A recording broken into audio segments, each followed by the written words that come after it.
no viene desde una historia de un joven de barrio que avanzó, que estudió en la pública, etcétera, ¿no? Viene heredando de su propia familia. He acumulado mi riqueza a costillas ni de mis padres, sino de los trabajadores de mis padres. Como te cuento, tenemos primero esta demanda de inconstitucionalidad. Segundo, se está creando un observatorio que nos reunimos una vez al mes o cada 2 meses como para hacer esta vigilancia a nivel nacional. Tercero, creo que es muy importante el tema, indudablemente la organización, no solo en la ciudad, sino también en los territorios. En particular, por ejemplo, el Ministerio de la Mujer fusionado con el Ministerio de Gobierno, que tienen dos competencias aisladas, que no hay un punto de encuentro. Una cohesión. Entonces, en este contexto, por ejemplo, eliminar el Ministerio de la Mujer, debemos de partir que un ministerio es creado porque su función es la creación de políticas públicas, la vigilancia de los derechos. Solo no les importa a las mujeres, sino no le importa el territorio, no le importa el país, no le importa el pueblo.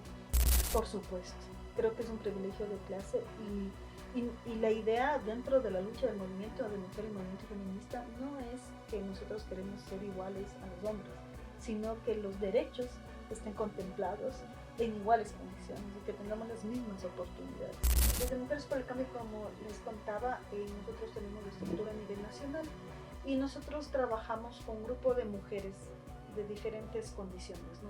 Nosotras no somos una ONG, nosotros nos autosustentamos. Todas las compañeras que estamos dentro de la organización damos 50 centavos, 25 de acuerdo a lo que tú ganas, para la movilización, para las propias actividades, ¿no?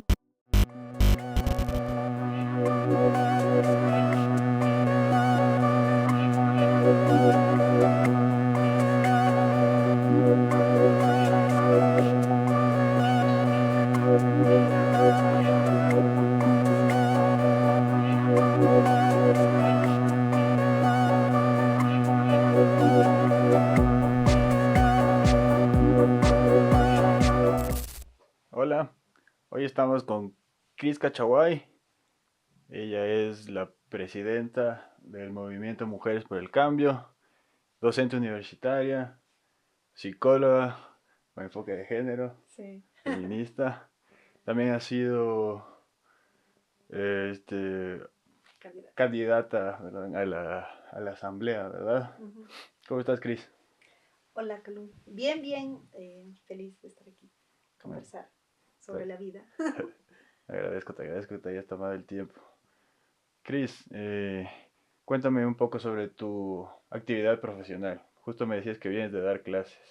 Sí, bueno, lo dijiste, soy docente universitaria, psicóloga de profesión y ahora también estamos trabajando en el espacio de la investigación en la Universidad Central del Ecuador. Bueno, creo que es una aspiración mía desde muy pequeña el de ser docente universitaria. Creo que siendo docente en cualquier área, no necesariamente universitaria, tú puedes transformar vidas y puedes cambiar desde la educación a las y los seres humanos. Entonces, desde este espacio vengo ejerciendo la docencia como aproximadamente unos 3 años, pero además de eso he venido como en esta educación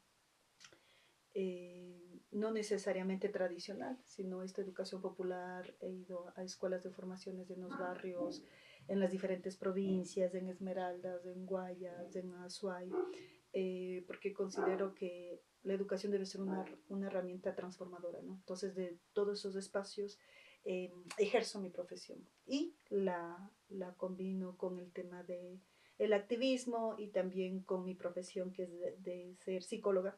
Acompaño a sobrevivientes de violencia, voy más o menos ya unos 10 años en este proceso de profesionalización. Y acompaño y soy parte del activismo, soy parte del movimiento de mujeres, movimiento feminista, de todos esos espacios y en todos los espacios, en la educación, en mi profesión.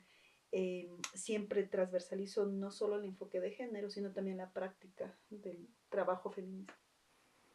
Cuando hablas de educación, obviamente me imagino que en la academia tendrás una rama, una cátedra específica, pero cuando hablas de educación comunitaria, me estás hablando de los espacios que das en comunidades y en provincias, Mm. ¿en qué te enfocas en la educación para ese tipo, en ese contexto específico? Bueno, desde Mujeres por el Cambio es una organización eh, que tiene de base a mujeres de los sectores populares. Como su base principal en la organización. Desde ese espacio, nosotras hemos visto que las mujeres necesitan espacios de formación, de empoderamiento, de conocimiento, ¿no? Que han sido negadas históricamente. Entonces, por ejemplo, en Esmeraldas hacemos escuelas de formación de lideresas de mujeres. Entonces, hablamos no solo del tema feminismo, sino de la necesidad de organizarse, de cambiar las condiciones de vida que se tienen, ¿no?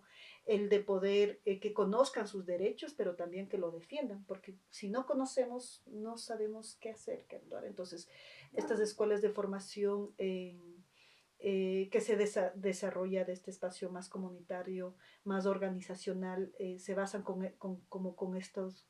con estos temas, ¿no? El tema de liderazgo, el tema de hablar sobre derecho, el tema de crear propuestas también alternativas frente a la vida, a la realidad que se tiene constantemente.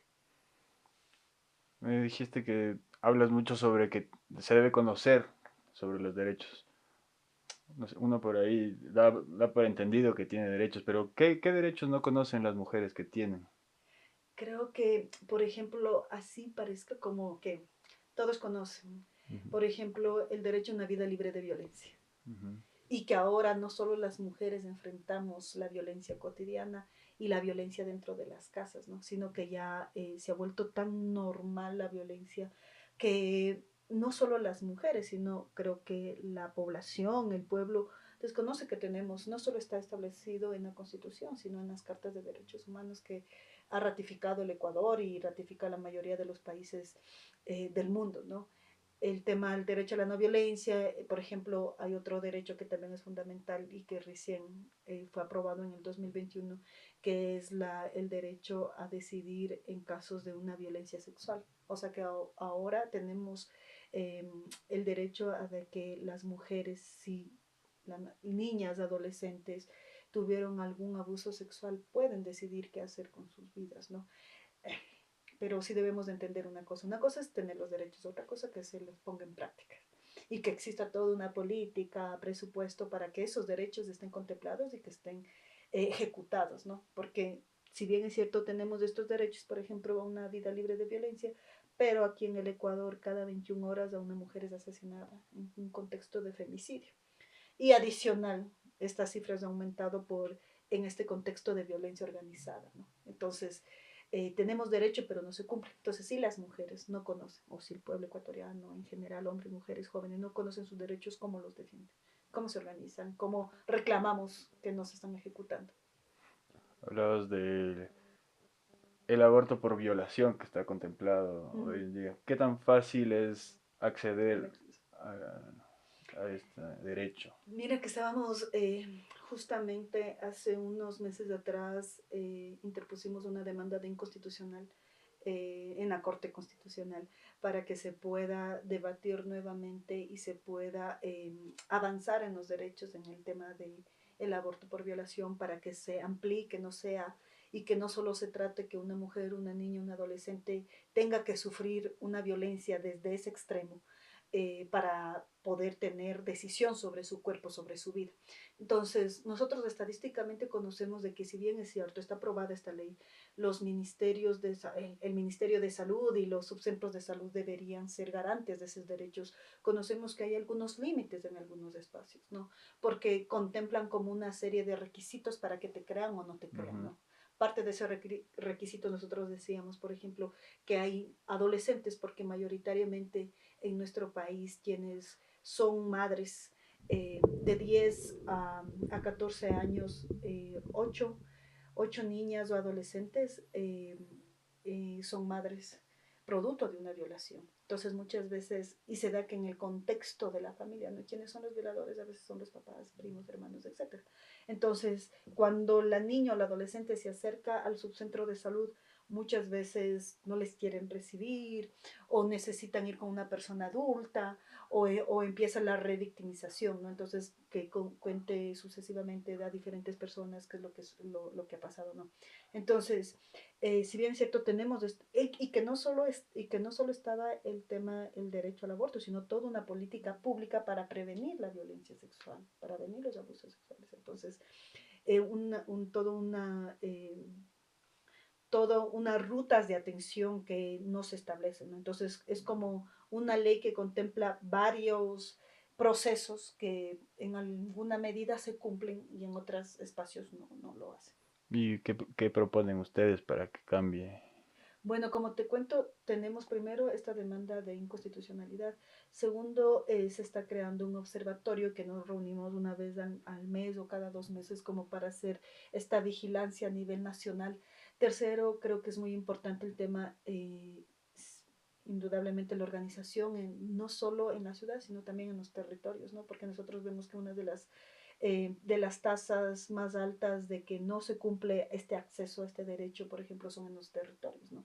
Aún las mujeres de los sectores populares, de las comunidades, tienen esta dificultad de tener acceso a los médicos o que encuentren un médico que pueda ejercer este derecho, ¿no? Porque también pueden negarse. Entonces, te mandan de dispensario en dispensario, ¿no? Entonces, nosotros proponemos primero estar como en esta búsqueda de que se cumpla este derecho. Segundo, hay redes de compañeras, como las compañeras de Surcuna, las compañeras de Desafío, que acompañamos a las mujeres o a las niñas, a los adolescentes que no han podido acceder a este derecho, no solo para la denuncia, porque hay que denunciar, sino también para que lo cumpla. O sea, acompañamos para que vayan al sistema de salud, que no sean revictimizadas, etcétera. Un médico puede negarse a proceder por un Por aborto por supuesto. violación. En base a qué? Eh, Cuando estábamos debatiendo esta ley, una de las cosas que decíamos que los médicos existe, no recuerdo esta palabra, donde hay médicos que pueden decir, saben que por mi religión, por mi concepción, no practico un aborto, y hay otros médicos que dicen, yo no tengo problema, es salvaguardar la vida.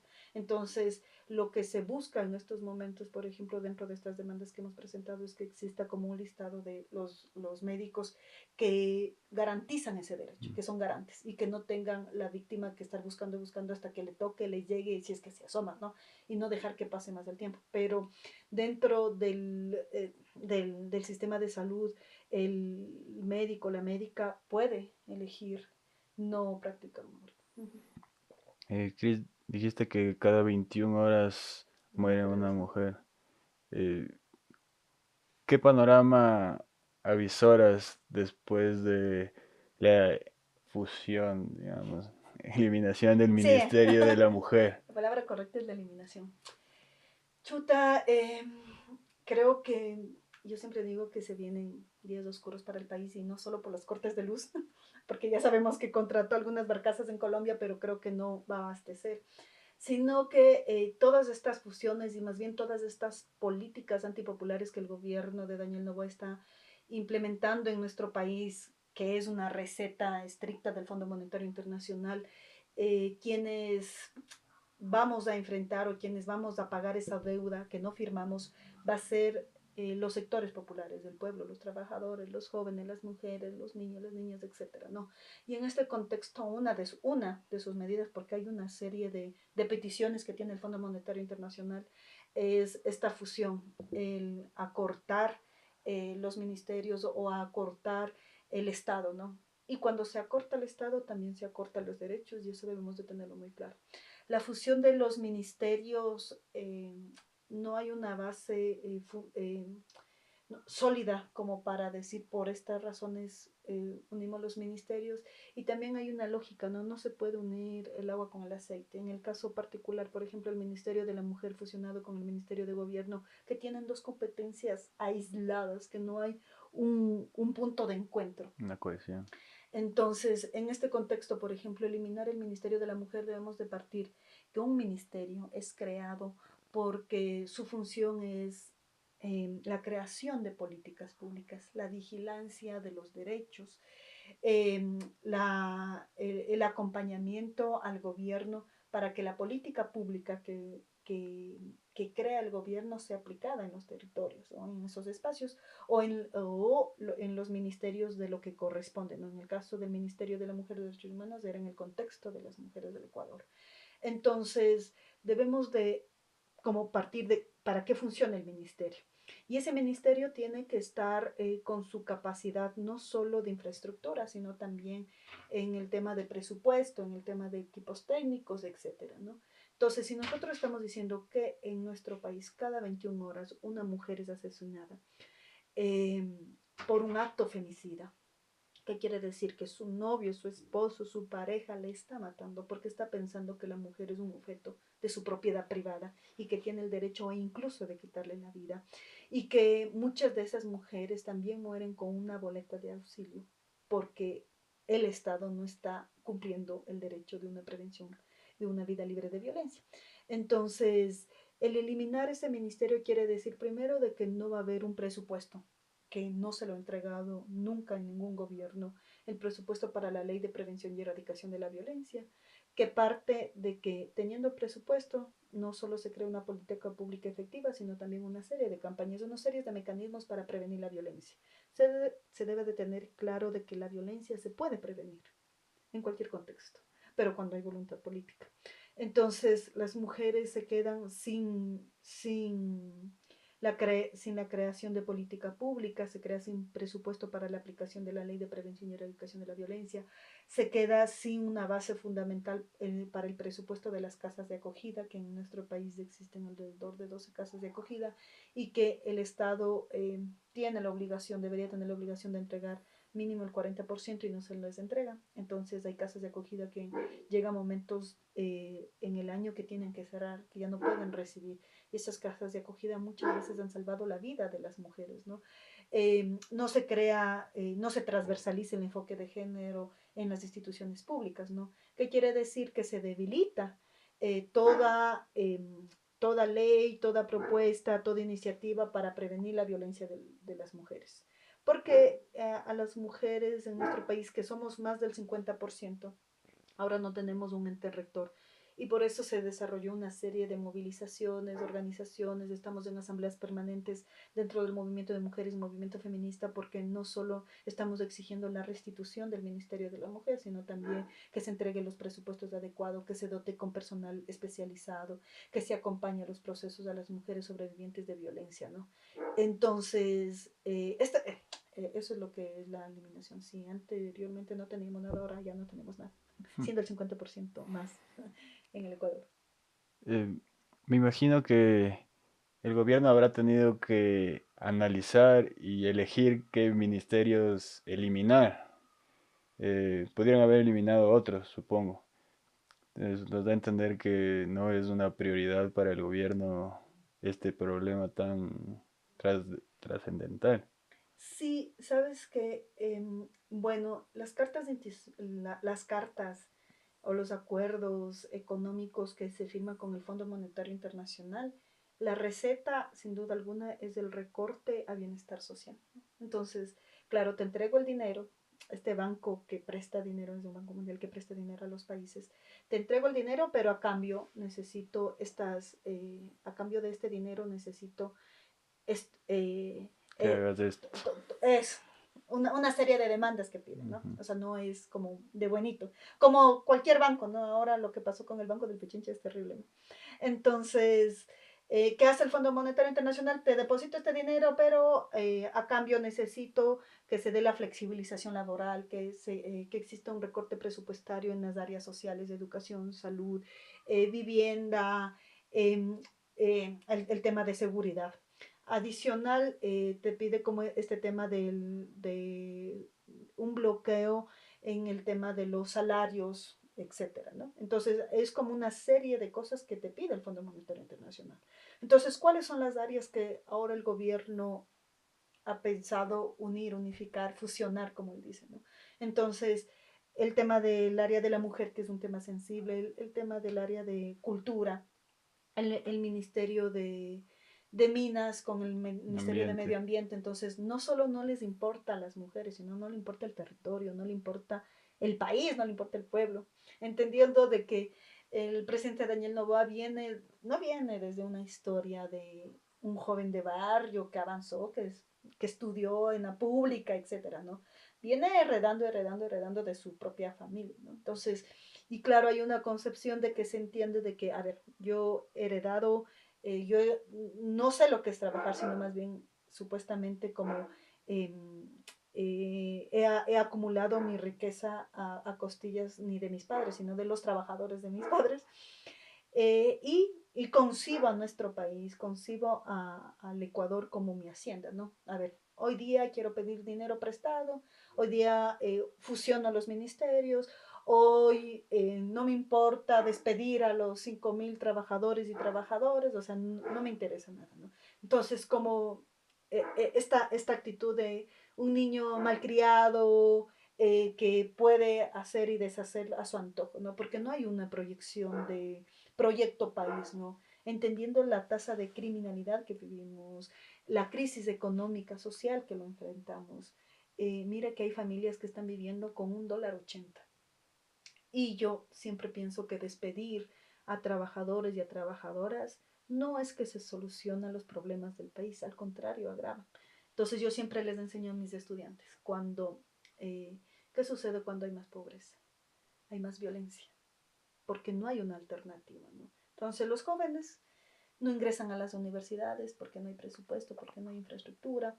Los niños, las niñas están siendo cooptados por la delincuencia porque es más fácil eh, reclutar a los menores. Despido a trabajadores, a trabajadoras, trato de toda esta estrategia o todo mi plan que propuse en campaña simplemente se me olvida y ahora empiezo a hacer otras actividades, ¿no? A pesar de que el pueblo dijo no en la consulta popular sobre el extractivismo, no me interesa, voy a dar carta abierta a la minería, fusionando estos dos ministerios, etcétera, ¿no? Y lo más turro es como compara el Ecuador como otros países europeos. Estamos lejos de Y ese no país europeo seremos y no seremos. ni tendremos por qué ser. Y no tendremos por qué ser, y en miles de años lo que vamos a hacer es resistir, ¿no? Resistir a toda esta política de violencia que se vive de parte del Estado, pero también resistir a que eso, ¿no? A que no nos sigamos haciendo más pequeñitos. En términos de soberanía, ¿qué significa vivir a costillas de que unas multilaterales te digan lo que tienes que hacer? O sea, más allá de que hoy sea el presidente Noboa, es como un síntoma, ¿no? El presidente es una imagen, es un síntoma, pero de un montón de cosas que están atrás. Ajá. Y él, todos sabíamos que gana él, bueno, es de derecha, el neoliberalismo, etcétera. Como que sabíamos lo que iba a pasar. Pero, ¿para qué está el gobierno si no puede gobernar? Yo creo que, bueno, el, siento que socialmente buscábamos un cambio, una esperanza. Eh, el gobierno de Daniel Noboa para mí, y los últimos gobiernos, que es el correísmo, el morenismo, Lazo. Lazo, todos los gobiernos no han tenido una agenda para dar una respuesta a las necesidades inmediatas del pueblo, ¿no? Porque vivimos de una crisis constante. La violencia ha ido de una forma que va Escalando. escalando de una forma terrible, ¿no? O sea, en junio, en mayo, en junio fue el mes más violento de la historia de nuestro país. Eh, entonces, el pretender y ahora con toda esta propuesta neoliberal, porque sí creo que hay que entender esta geopolítica que estamos viviendo los países en América Latina y el Caribe, este avance de la derecha que también se está produciendo en los diferentes países, eh, dejan la soberanía de nuestro país a las necesidades o a las decisiones de los países imperialistas, ¿no? Estados Unidos, Rusia, China, que se juntan, ¿no? Entre los otros países. Entonces, esta soberanía del país, en efecto, no se defiende porque no lo encuentran como uno propio. desde las primeras autoridades, como es los presidentes, etcétera. Y también se la venden, ¿no? Entonces, por ejemplo, aquí en el Ecuador hace unos años atrás yo era peladita cuando peleábamos para que se vayan las bases de manda del Ecuador, ¿no? Por lo que significaba. Entonces, ahora el gobierno pretende hacer esta consulta gastando miles de dinero para que regresen la base de manda, ¿no? Entonces, nosotros entendemos, por ejemplo, cuando nuevamente a mis estudiantes siempre les digo, no, militarizar no es solucionar.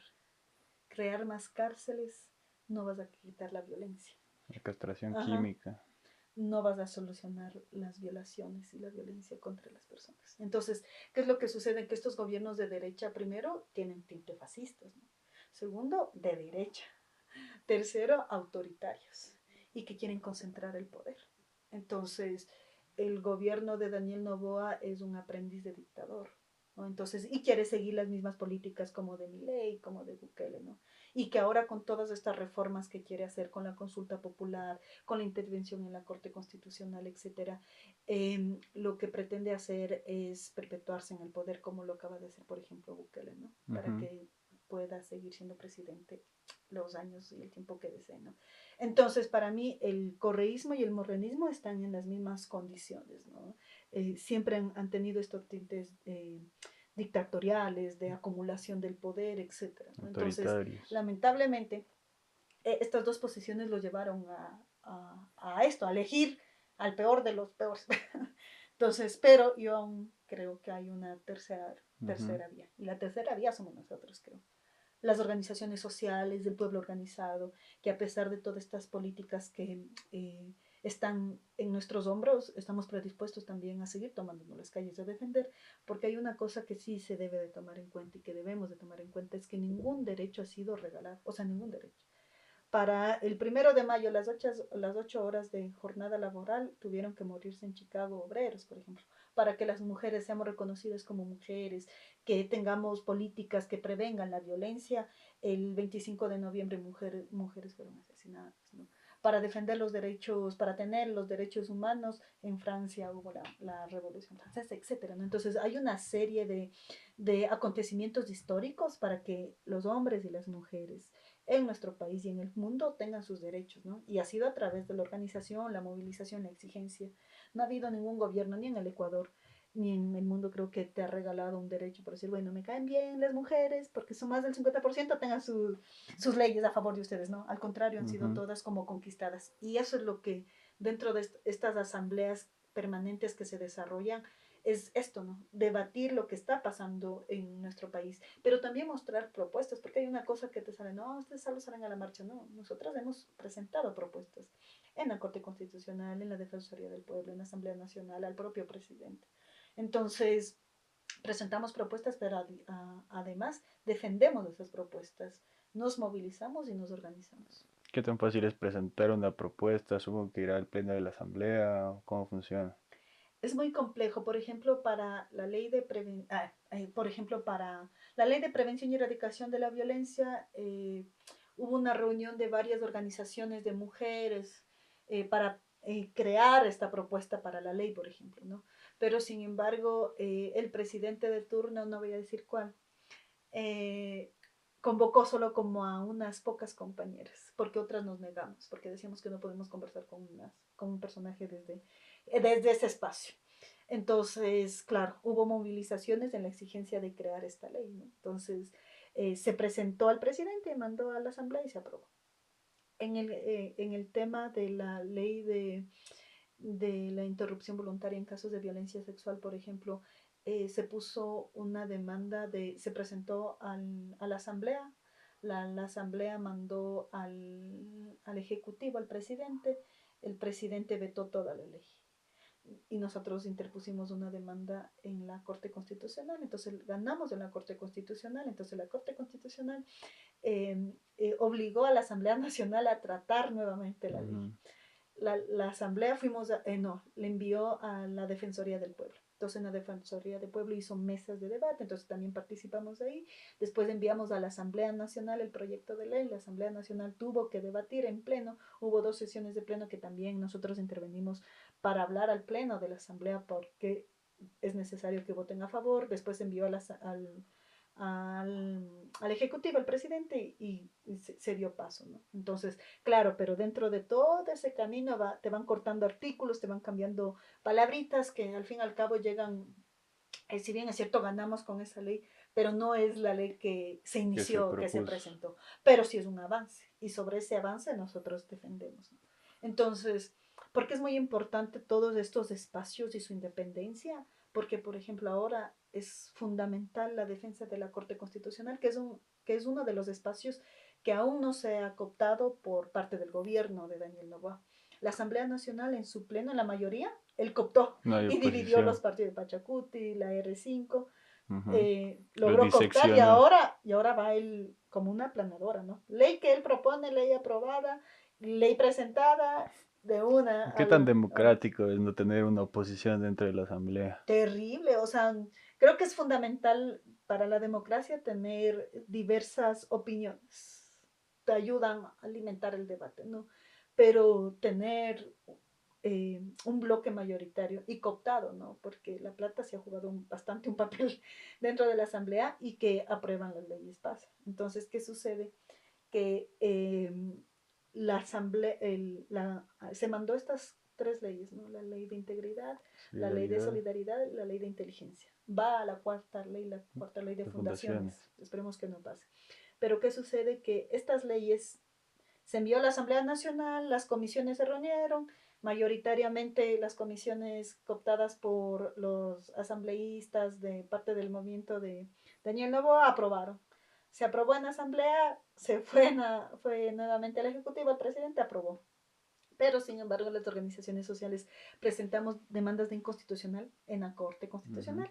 Entonces, justamente en esta semana, la Corte Constitucional eh, dio paso para el debate de estas leyes. Y hace el día de ayer eh, falló a favor de esas leyes. ¿Qué Ujú. quiere decir? Que dijo, bueno, aceptamos estas demandas y claro, no paró a plenitud todas las leyes, pero sí los artículos, Ujú. ¿no? Entonces, claro, que una de las demandas de inconstitucional nosotros decíamos que es necesario que se restituyan a todos los 5.000 funcionarios despedidos, ¿no? Esperamos que la Corte dé un avance, pero ¿qué sucede? Que la Corte Constitucional iba al debate y se creó toda una campaña contra la Corte Constitucional para deslegitimar.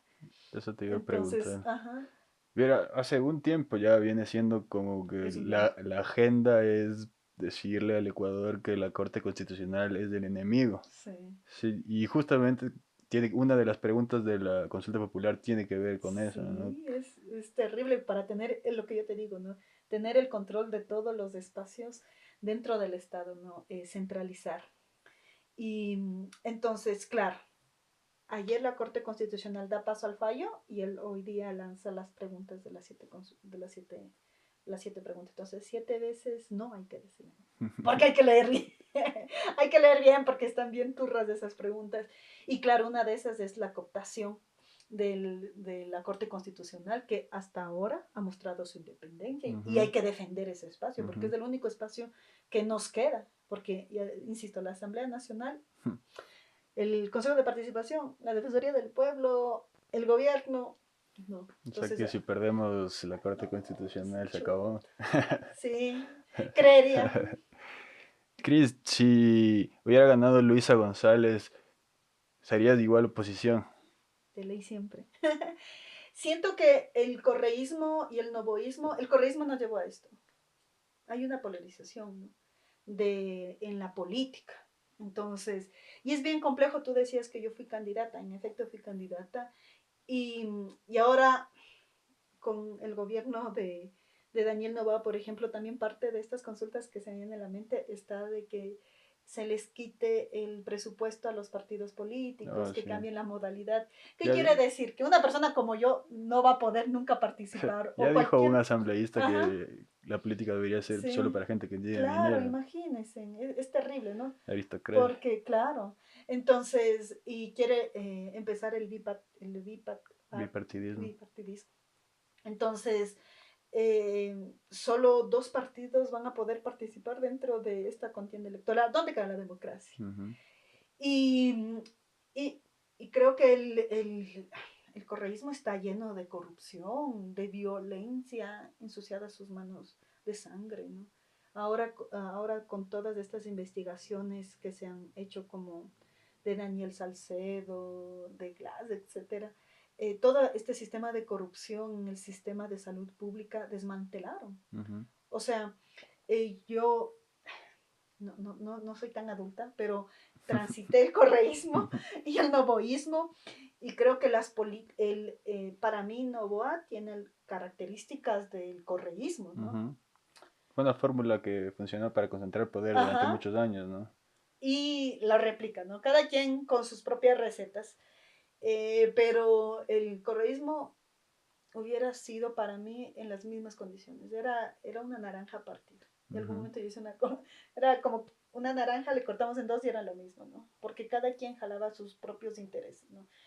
El gobierno de Daniel Noboa se quiere perpetuar en el poder, el gobierno de Rafael Correa lo hizo, porque aún tiene algunos espacios y si estuviera en el poder hubiera seguido eh, trabajando para perpetuarse en el poder, ¿no? Ujú. Entonces, es muy necesario la participación política de estas organizaciones, de la sociedad, de los pueblos, de los barrios, y creo que es fundamental que los hombres y las mujeres que hemos estado no solo en las organizaciones sociales, pero venimos de abajo, desde ese barrio olvidado, desde ese barrio que tuvo que pelear para el pavimento en la calle, para los servicios básicos, se tenga la oportunidad de llegar a estos espacios de toma de decisiones, que es muy difícil, ¿no?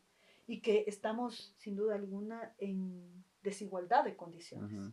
No es lo mismo un Novoa que trajo a su partido, les pagó para que hagan campaña a los propios asambleístas, por eso tenemos un joven asambleísta, que yo digo que está bien que los jóvenes participemos en política, pero jugar, dibujar en un espacio.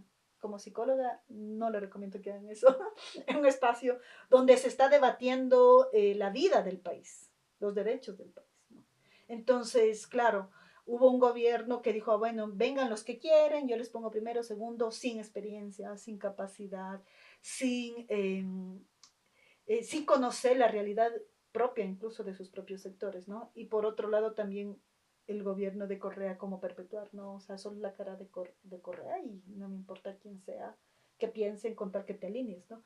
Entonces ahí va nuevamente esta tercera vía, que son estas organizaciones sociales, donde yo también he participo, que es Unidad Popular, que está Pachacuti, que están los otros partidos políticos que también estamos dentro de esta contienda, donde están estos dos tiburones gigantes y nosotros somos los pececillos que tratamos de avanzar, ¿no? Con unas propuestas también distintas y creo, y lo volvería a intentar, yo digo, en la participación política, ¿no? Porque sí necesitamos llegar a la Asamblea Nacional, a los a la concejalía, a los municipios, con hombres y mujeres que tengamos otras propuestas. Ujú. Y creo que sí lo tenemos. Se está hablando mucho de la tercera vía, ¿no? ¿En qué consiste ese concepto? ¿Cuál es la ideología? ¿Puede ser algo un poco más progresista? ¿De qué se Sí, trata? Eh, creo que en esta campaña se hablaba, ¿no? Que solo había dos vías para votar. ¿Eres correísta o anticorreísta? ¿Eres correísta o novoísta? ¿Eres novoísta? Era Eres una cosa. borrego Sí, y eres borrego y la otra no recuerdo. Florindos. Que a Florin, veces sí. incluso me equivoco porque no sé quién es quién es. Y claro, ahí nosotros, para quitarnos en esta dicotomía de que existen solo dos frentes, nosotros decíamos, bueno, hay una tercera. Y la tercera es del pueblo. La tercera son las organizaciones de izquierda, las compañeras feministas, los trabajadores, los estudiantes, ¿no? Que también hay una propuesta desde esos sectores y que no nos sentimos identificados ni con el correísmo ni con el novoísmo y que tenemos unas propuestas, que tenemos un proyecto de país, que tenemos hombres y mujeres que no solo han estado en las calles defendiendo los derechos, sino que son profesionales, que tienen experiencia y capacidad, que eso en la actualidad mucho hace falta. Eh, ¿Qué tan cohesionados están los movimientos feministas? Digamos, hay una unificación de criterios, hay distintas corrientes, desde las bases, desde lo filosófico, desde lo Mm. literario, desde la acción. ¿Cómo está? Bueno, nosotros no hablamos de un solo feminismo, hablamos de los feminismos, porque el feminismo es una posición política, ¿no? Es una teoría que se estudia, que se practica. Yo siempre pienso y trato en mi vida cotidiana como decir y hacer y decir, que vayan juntos, ¿no? Se dice, se hace y se dice, la teoría, práctica, práctica y teoría. Entonces, el feminismo es esto. El feminismo no solo lo estudia, sino que debe ponerle en la práctica. Y cuando hablamos de varios feminismos, estamos diciendo que históricamente hay la primera ola, dos, tres, ahora estamos en la cuarta ola que se estudia dentro de la teoría de género, ¿no? La cuarta ola. Pero cuando hablo de los feminismos, creo que todas las mujeres podemos tomar una posición política y no todas las mujeres que luchan, que se organizan son feministas y está bien, porque creo que es conocer, estudiar lo que es el feminismo, ¿no? Entonces, dentro del Ecuador, dentro de las provincias, al ser un feminismo que también nos atraviesa y es interseccional, nos juntamos en momentos claves. Creo que como todas las organizaciones sociales hay momentos que nos juntamos y hay otros momentos que cada compañera, colectivo, organización tienen sus propias luchas y sus propias agendas, ¿no? En el caso particular de Mujeres por el Cambio, por ejemplo, ahí tenemos compañeras feministas, tenemos compañeras obreras, profesionales, damas de casa, jóvenes estudiantes universitarias, secundarias, ¿no? Entonces, tenemos una diversidad de compañeras que dentro de nosotros tenemos una agenda de lucha bien clara. Por ejemplo, el tema de la defensa de la salud, la defensa de la educación, del trabajo, de una vida libre de violencia, de la vivienda digna, ¿no? Entonces, ahora de la seguridad. Entonces, tenemos una agenda bien clara y a nosotros nos moviliza y nos transversaliza todo eso. Entonces, por ejemplo, cuando los maestros, las maestras del gremio, la Unión Nacional de Educadores llamó a huelga de hambre, nosotros participamos en esa huelga de hambre. Cuando los universitarios, los secundarios salen a la marcha, participamos en eso, ¿no? Entonces, cuando el Frente Unitario de Trabajadores llama a las marchas, participamos. Y así lo hacemos porque tenemos una concepción y una agenda desde Mujeres por el Cambio, que nosotros decimos somos unas mujeres políticas, somos de izquierda, somos feministas, algunas son compañeras comunistas, somos. Entonces, nos atraviesa esta lucha de clase que creemos. Y tenemos una concepción de vida de que es muy necesario cambiar las condiciones del país, cambiar las estructuras del país, cambiar y combatir no solo al capitalismo, sino también al imperialismo, al patriarcado, que somete a las mujeres, pero que también somete a los pueblos. ¿Qué es el patriarcado? ¿Qué crees que es el patriarcado? Yo soy el que hace la entrevista. Es un sistema de política que se concentra en dar el poder y todo, digamos, beneficios al hombre, ¿no? Entonces, ¿y por qué es muy importante como entender esta concepción del patriarcado? Porque las mujeres o el feminismo, el movimiento de mujeres, no es que odie a los hombres, odia estas conductas que el patriarcado les da exclusivamente a los hombres, ¿no? Entonces, vamos de cosas muy pequeñitas y básicas que se dan en el entorno familiar. Cuando tenemos en una familia que tiene un hijo, una hija, al niño les dan las pelotas, le dan los carros, etcétera, y a las niñas le reproduce el estereotipo que su muñeca, La sus cocinita. vestiditos rosados, la cocinita, etcétera, ¿no? Ya, estas condiciones, estos estereotipos, yo digo, estos beneficios que se le da al hombre más que a las mujeres en estas condiciones desiguales, es del patriarcado, para que se pueda, lo digo de una forma como muy general para que se pueda entender, ¿no? Entonces, ¿qué decimos? Por ejemplo, la política anteriormente era solo para hombres. Muy pocas mujeres participaban en políticas porque las mujeres debían de estar en la casa, porque las mujeres no habla de políticas, por ejemplo, ¿no? Entonces, hace 100 años las mujeres no votábamos, solo podían votar los hombres. Y cuando accedimos al derecho al voto, no solo el derecho a votar, sino también éramos el derecho a ser reconocidas mujeres, ¿no? Entonces, nosotros decimos que la política, la vida está masculinizada, que hay más beneficios para los hombres por su condición que para las mujeres. Entonces vivimos sometidas frente a estas reglas que no se crean en condiciones iguales, sino que hay una forma jerárquica y hay beneficios para unos pocos y no para otros. Entonces nosotros desde las organizaciones de mujeres y feministas luchamos contra este patriarcado y también con estas conductas que va creando este patriarcado, ¿no?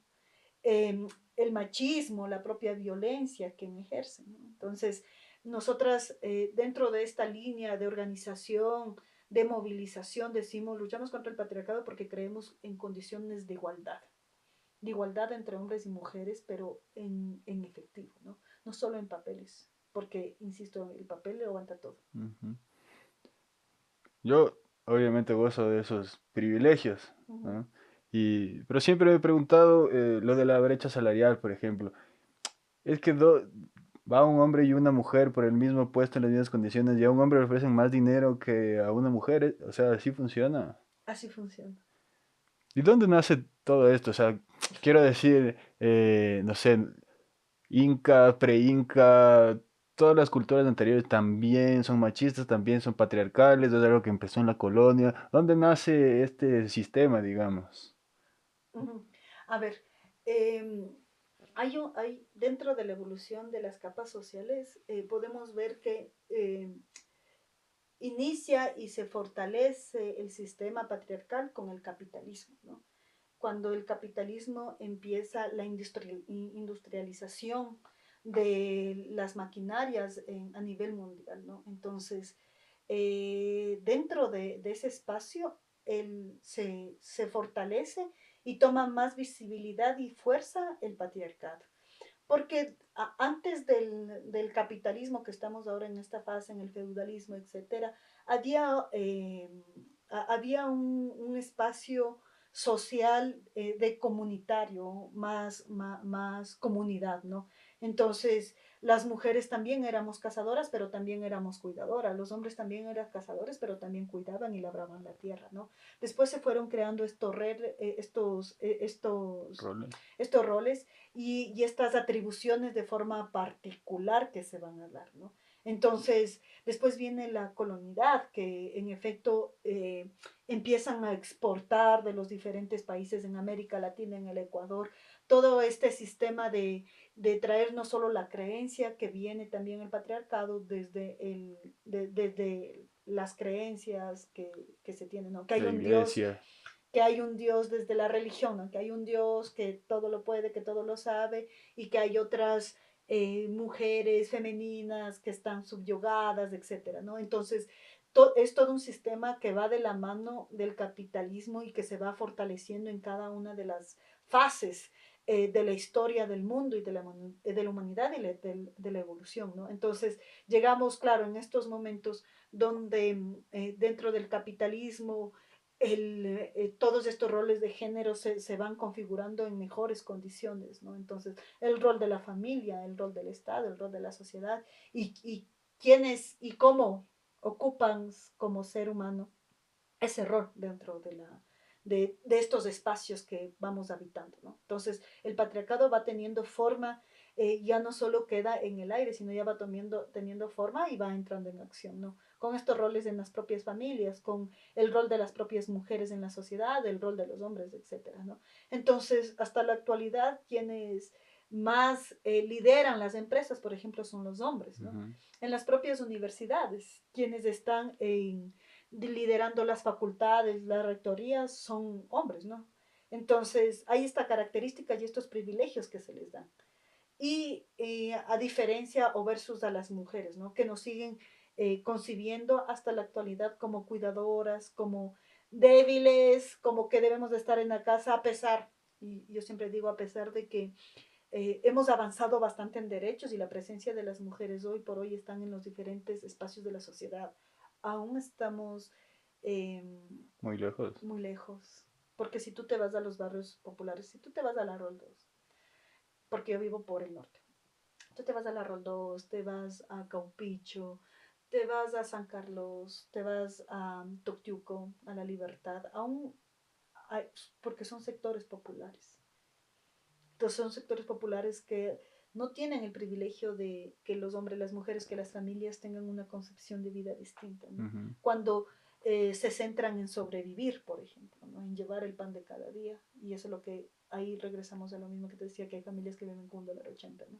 Entonces estos roles se siguen reproduciendo y se sigue sosteniendo el capital y se sigue sosteniendo el patriarcado, ¿no? O sea que para que una mujer se desarrolle profesionalmente como un hombre, digamos, eso es un privilegio de clase. Por supuesto, creo que es un privilegio de clase y la idea dentro de la lucha del movimiento de mujer y movimiento feminista no es que nosotros queremos ser iguales a los hombres, sino que los derechos estén contemplados en iguales condiciones y que tengamos las mismas oportunidades, ¿no? Ujú. Porque también entendemos que somos seres individuales y que tenemos características también individuales, pero los derechos tienen que ser en iguales condiciones, ¿no? Estos privilegios que les dan no solo ganar más que una mujer haciendo el mismo trabajo, sino tener más oportunidades. Entonces, da la casualidad, por ejemplo, que algunas compañeras me comentaban que en una empresa primero les piden cuántos hijos tienen y a los hombres no les hacen esa Mm. pregunta. Segundo, incluso cuando están en esta edad de trabajar, que les ponen un rango entre los 25 a los 35 años de edad, les pregunta si es que tienen deseos de ser madres. ¿No? A los hombres no les preguntan. Les hacen una prueba de embarazo. Entonces, hay todo un sistema de opresión y de ese privilegio que digo que tienen los hombres que no tenemos las mujeres para acceder a un trabajo, ¿no? Y si accedes, bueno, a ti te dan unas condiciones, eh, te pagamos este sueldo, pero al hombre que viene solo muestra yo digo, Dilo, dilo. su masculinidad, les paga más, ¿no? Entonces, y ojo, que porque ahí nos atraviesa también el machismo, y el machismo nos atraviesa a hombres y mujeres, ¿no? Que a veces también las mujeres actuamos desde esta concepción patriarcal, ejerciendo la violencia, el machismo, hombres y mujeres, hombres y mujeres. Sí. Uh-huh. ¿Crees que algún día va a dejar de existir el... Sí, sí, claro. Todo va a dejar de existir. Yo creo en la revolución, creo en los cambios sociales, creo que sí podemos avanzar a vivir en condiciones más dignas, igualitarias, todos y todas. Que tengamos, que los seres humanos, que los ecuatorianos tengamos lo que necesitamos, de acuerdo a nuestras capacidades, de acuerdo a nuestras condiciones de vida. Y creo que sí es posible. Y, y se hace posible cuando las personas, los hombres y las mujeres, primero se empiezan a incomodar con la vida y el estilo de vida que se está llevando, ¿no? Entonces, vemos más opresión, vemos más desempleo, vemos más pobreza, vemos más violencia. Entonces, yo aspiro que, por ejemplo, las movilizaciones que se avecinan sea un inicio de muchas cosas más grandes, de cambios estructurales más profundos, que es urgente. Y yo creo que sí hay como cambiar la forma de vida que hoy la llevamos. ¿Por qué son necesarias las movilizaciones? Digamos, ese es el único medio, quizá no el único, pero el más visible para mostrar el descontento, para la opinión popular. Claro, creo que las expresiones de luchas o cualquier expresión de resistencia es válida y es fundamental en nuestro país y en el mundo, ¿no? Lo que yo te decía, los derechos no se han conquistado entregando flores, se han conquistado a través de las movilizaciones, de organizaciones, porque la organización no está aislada de la propuesta, la movilización no está aislada del conocimiento, la movilización no está aislada de la exigencia. Entonces, la gente que se moviliza no es que ha presentado propuestas, al contrario, va con una propuesta, pero con los intereses de la mayoría. Entonces, ¿qué resulta? Que cuando tú vas con esta propuesta de los intereses de la mayoría, al gobierno de turno no le interesa, pues, porque responde a un poder. En el caso actual, a los empresarios, a los banqueros, eh, Las al, élites de a poder que los no élites, entendemos ni conocemos. al grupo Nobis. Entonces, por supuesto, ¿no? Entonces, no les interesa. Entonces, si a ti no te hacen caso, ¿tú qué haces? Búscala. Si el niño le pide agua a la mamá y la mamá le ignora, le ignora, le ignora, ¿qué hace? A llorar. Va a llorar. Grita ese berrinche. Para no estar en el estereotipo. Si le pide agua a su papá, ¿qué También va a hace? llorar. También va a llorar, ¿me entiendes? Entonces, si no nos movilizamos, si no alzamos la voz, si no nos organizamos, simplemente no nos van a ignorar y todo lo que se va a crear va a ser a beneficio de unos pocos. Y los otros, pues nos va a tocar resistir y aguantar. Bueno, veo que hay muchas luchas distintas hasta cierto punto, pero con un eje transversal, ¿no? Y bueno, he visto que las movilizaciones desde la cultura, como desde los grupos feministas, como los que tú encabezas, y de diversos lugares, se han cohesionado, se han unido, se han hecho más grandes, ¿no? Sí, mira, sobre todo este mes ha habido grandes espacios de movilización, de asambleas permanentes. Las mujeres estamos en asambleas permanentes. La semana anterior hubieron otros espacios que se reunieron. El arte, la cultura está en asamblea permanente. El- los defensores de los derechos humanos están en asamblea permanentes, los estudiantes, los maestros están en asambleas permanentes y esta lucha nos transversaliza a todos, ¿no? Y creo que eso es lo hermoso de la lucha, de la resistencia, ¿no? Que llega un punto de que todas nos juntamos en defensa de todos y todas, ¿no? Ujú. Entonces, y adicional que no quiero pasar de dejar de decirlo, el tema que también esta lucha nos transversaliza, pero la solidaridad internacional también, ¿no? Lo planteo esto por el tema de que en todas las luchas que yo he estado, que he participado, siempre llevamos la bandera de Palestina, porque Ujú. creemos de que Palestina es un pueblo que está resistiendo frente al sionismo de Israel y de todos los imperialistas, ¿no? Que se están uniendo. Y que Palestina es una muestra de resistencia, pero también es una muestra de humanidad que debemos demostrar. Y por eso también en todas estas marchas que se están desarrollando, que se van a desarrollar, es muy necesario como seguir levantando esta exigencia que pare el genocidio de Gaza, Digas. ¿no? Y que pare este nuevo ataque con el tema de la hambruna que se está desarrollando, ¿no? Entonces, hay todas estas problemáticas geopolíticas que se desarrollan en el mundo que también llegan a América Latina y al Ecuador, ¿no?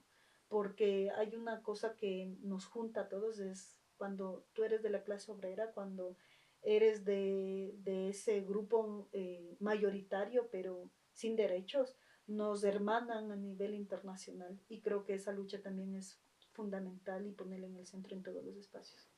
¿Y quiénes somos clase obrera? ¿O a quiénes nos da vergüenza decir que somos clase obrera para no ser caracterizados como borregos, como pobres, no sé? Creo que eso ha jugado un papel muy importante en las últimas elecciones, ¿no? Igual Sí, en general el Ecuador siempre...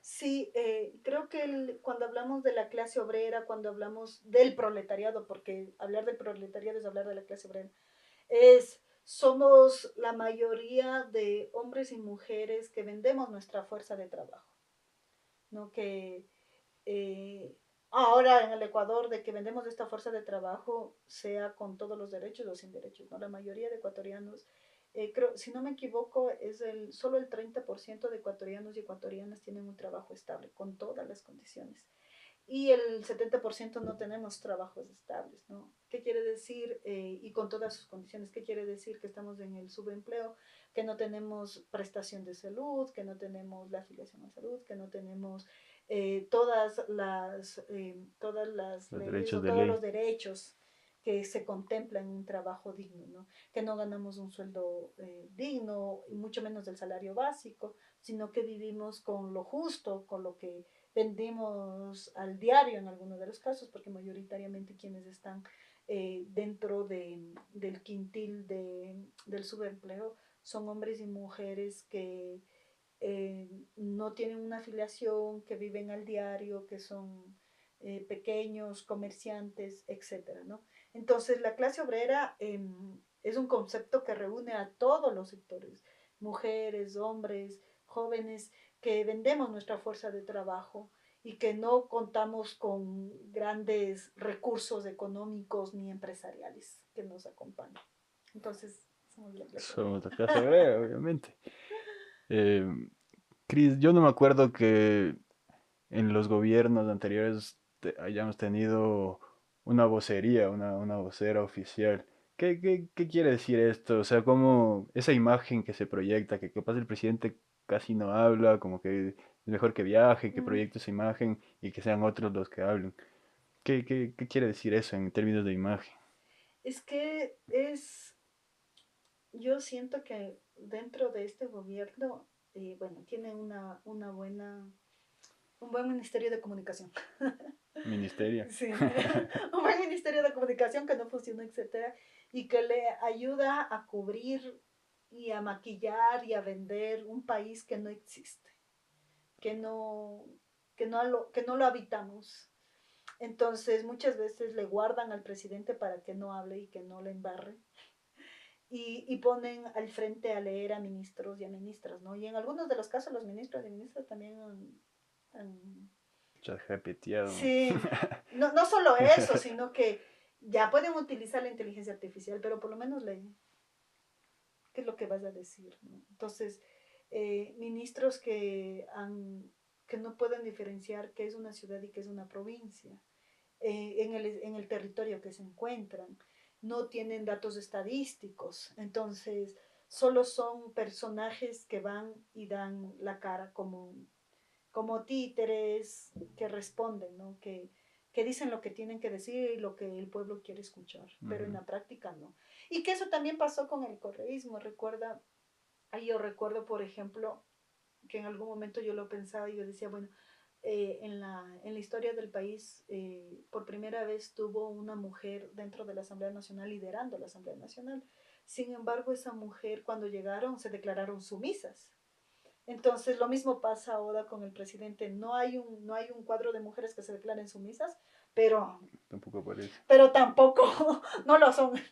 Entonces, claro, el presidente dice, eh, da alguna opinión, ellos saltan y ya están en la defensa, ¿no? Sin conocimiento, sin propuestas, simplemente defendiendo a un gobierno de turno que en efecto que les está haciendo ganar, ¿no? Lo que decíamos, hay personas dirigiendo los ministerios sin experiencia, sin conocimiento, eh, sin equipo incluso de trabajo.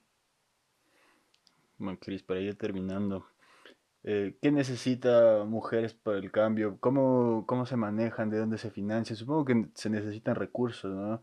¿Qué, qué es lo que ustedes necesitan? ¿Cómo desde la sociedad civil se puede contribuir? No sé. Bueno, nosotras, desde Mujeres por el Cambio, como les contaba, nosotros tenemos de estructura a nivel nacional y nosotros trabajamos con un grupo de mujeres de diferentes condiciones, ¿no?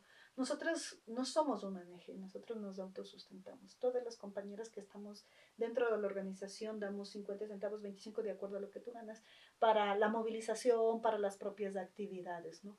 Entonces, más bien, nosotras llamamos siempre a que las mujeres puedan organizarse, a que busquen espacio, redes, creen organización en sus barrios, en las universidades, en sus trabajos, en todos los espacios que habiten, ¿no? Que puedan hablar sobre los derechos, defender sus derechos, socializar los derechos, que se pueda acompañar a mujeres que están sobreviviendo la violencia. Entonces, nosotros sí tenemos un espacio, digamos, nos reunimos en los barrios, nos reunimos en los parques, nos reunimos en instituciones que nos prestan. Alquilamos también una oficina que a veces nos reunimos, ¿no? Entonces, nos autosustentamos porque nosotros creemos de que las mujeres contribuimos al cambio desde este espacio. Y por eso nosotras podemos pronunciarnos sobre los acontecimientos de la vida de nuestro país, ¿no? Porque cuando eres una ONG sí te cierran espacios, o sea, sí Mm. tienes que limitarte en cosas. Al ser Mujeres por el Cambio, una organización que lucha por la vida, que defiende la vida, una organización revolucionaria de izquierda, nosotros creemos en este autosustento que lo damos todas. Y desde cualquier espacio, ¿no? Desde tu conocimiento, pero también desde tu práctica en los territorios.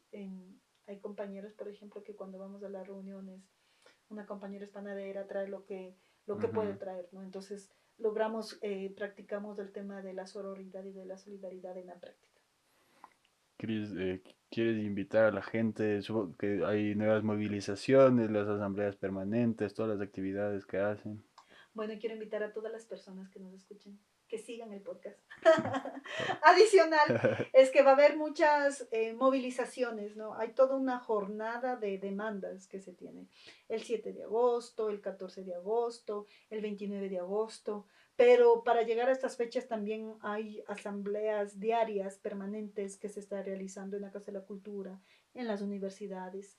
Entonces, más bien invitarles a todas las movilizaciones, invitarles a que se practique la solidaridad con el compañero, con la compañera, a que puedan buscar, seguir a las redes sociales que también nos ayuden a difundir las posiciones que nosotras tenemos y que cómo son las redes sociales? estamos como Mujeres por el Cambio en todas las redes sociales.